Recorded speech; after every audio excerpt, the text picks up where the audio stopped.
Hi అండి, అందరికీ నమస్కారం. హాయ్ అండి. ఇవాళ మా పాప మార్నింగ్ లేవగానే అమ్మ నాకు ఆకలి వేస్తుంది, మ్యాగీ చేయమ్మా అని చెప్పేసి అందండి. సో నేను మ్యాగీ చేశాను. తను చూడండి ఎలా చూస్తుందో, ఎప్పుడైపోతుంది మ్యాగీ, ఎప్పుడెప్పుడు తినేసేయాలా అన్నట్టు చూస్తున్నారు తను. ఓకే. అండ్ మా పాప ఇవాళ అమ్మ నేను చూస్తానమ్మా, అమ్మ నేను చూస్తాను అనేసి అనింది. తర్వాత నేను రికార్డింగ్ చేసేటప్పుడు అమ్మ నేను చెప్తానమ్మా హాయ్ అండి అనేసి అనింది.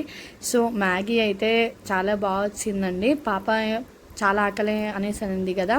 సో నేను సింపుల్గా అలా వాటర్ వేసేసి మ్యాగీ వేసేసి దాంట్లో అలా మసాలా వేసి తనకి ఇచ్చాను. తనైతే చాలా ఇష్టంగా తింటుంది. చూడండి క్రిషా టేస్ట్ ఎలా ఉందనేసి నేను అడిగాను, బట్ తను టేస్ట్ రివ్యూ కూడా ఇవ్వట్లేదు. సో లాస్ట్కి అయితే తను బాగుందని చెప్పేసింది. తనైతే బాగా తింటుందన్నమాట. So like, share and subscribe అండి. అమ్మకి